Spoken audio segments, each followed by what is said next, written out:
नहीं, तुम तो मेहमान हो, अपनी नज़्म पढ़ते जाओ, मैं तो उसे ढूंढ रहा हूं जिसने तुम्हें यहां बुलाया है।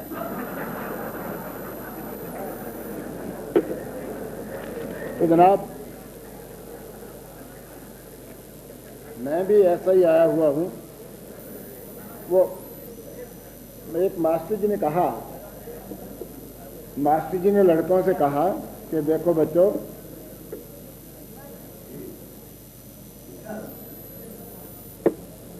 मास्टर जी ने कहा बच्चों, अच्छे बच्चे बनो, अच्छे काम करो। जैसे कोई सड़क पार करने के लिए कोई बूढ़ा आदमी हो, उसे सड़क पार करवा दो। किसी को कोई अता पता न हो मालूम, किसी के घर का नंबर न मिल रहा हो, उसे नंबर मिला दो, जो बता दो, उसे घर छोड़ाओ। तो अच्छे बच्चे बनना चाहिए। तो दूसरे दिन जब लड़के क्लास में आए तो मास्टर ने पूछा, क्यों भाई, तुमने कोई अच्छा काम किया? एक लड़के ने हाथ खड़ा किया। हाँ जनाब। कहने लगा बताओ क्या किया? कहने लगा जी, हमने 6 लड़कों ने मिलकर एक बुढ़िया को सड़क पार करवाई है। तो उसने कहा बहुत अच्छा काम किया। मास्टर ने कहा लेकिन 6 लड़कों ने मिलकर क्यों सड़क पार करी? कहने लगे जी, वो बुढ़िया सड़क पार करना चाहती नहीं थी, वो घसीट के ले गए।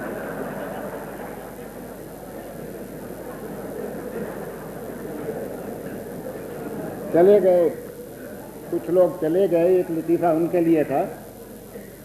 जो लोग चले गए हैं उनके लिए एक लतीफ़ा था कि वो मास्टर जी ने कहा कि बच्चों देखो, एक हिसाब का सवाल है वो निकालना चाहिए।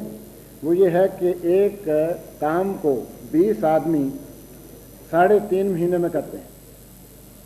तो ये बताओ कि 37 आदमी कितने दिनों में करेंगे? एक लड़के ने हाथ खड़ा किया। मास्टर ने कहा बताओ।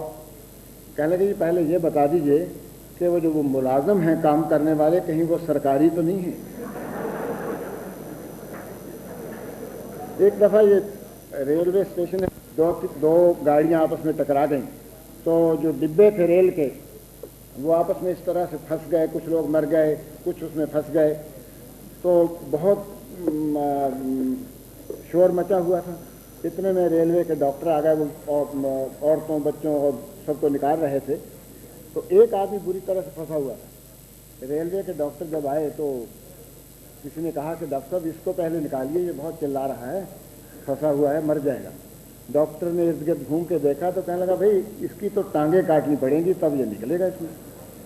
तो किसी ने कहा डॉक्टर साहब, टांगें काटने की बजाय अगर ये रेलवे के तख्ते काट दिए जाएं। कहने लगा अच्छा, तख्ते ही काट दो।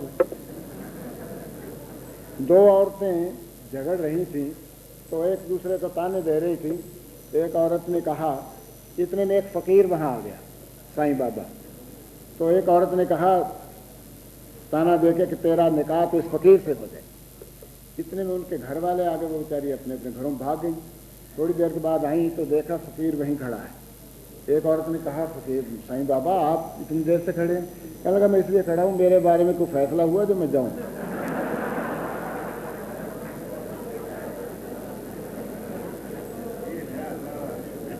एक दफ़ा एक दोस्त के पास दूसरा दोस्त गया तो वो उदास बैठा था।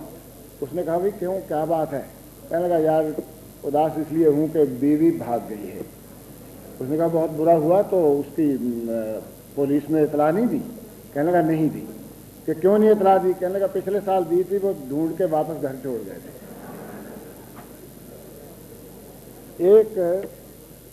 एक औरत ने पड़ोसन से कहा, जब शाम को उसने 11 बजे देखा कि मियाँ लड़खड़ाते हुए शराब में मस्त आ रहे हैं, तो पड़ोसन के पास गई। कहने लगी बिमला, ये ज़रा अपना मूसल देना, वो लड़खड़ाते हुए आ रहे हैं।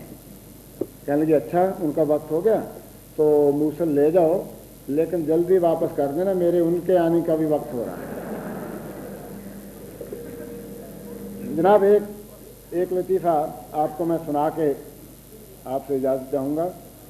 वो ये है कि एक आदमी को एक बावले कुत्ते ने काटा। तो वो डॉक्टर के पास गया, डॉक्टर से टीका वीका लगवाया। तो डॉक्टर बोला कि डॉक्टर साहब मैं अच्छा हो जाऊँगा? उसने कहा ठीक हो जाओगे, शाम तक मैं तुम्हें आप घर आके देख लूँगा और तुम ठीक हो जाओगे, कोई ऐसी बात नहीं। शाम को जब वो घर गया डॉक्टर, तो वो आदमी कुछ लिख रहा था। उसने कहा भाई क्या लिख रहे हो, ये तो तुम्हारी हालत क्या है? कहने लगा नहीं, वो हालत तो आप देख लो कि लिख क्या रहे हो? कहने लगा मैं लिख रहा हूँ कि जब मैं बावला हो जाऊंगा तो मैं किस किस को काटूंगा उनकी लिस्ट बना रहा हूँ।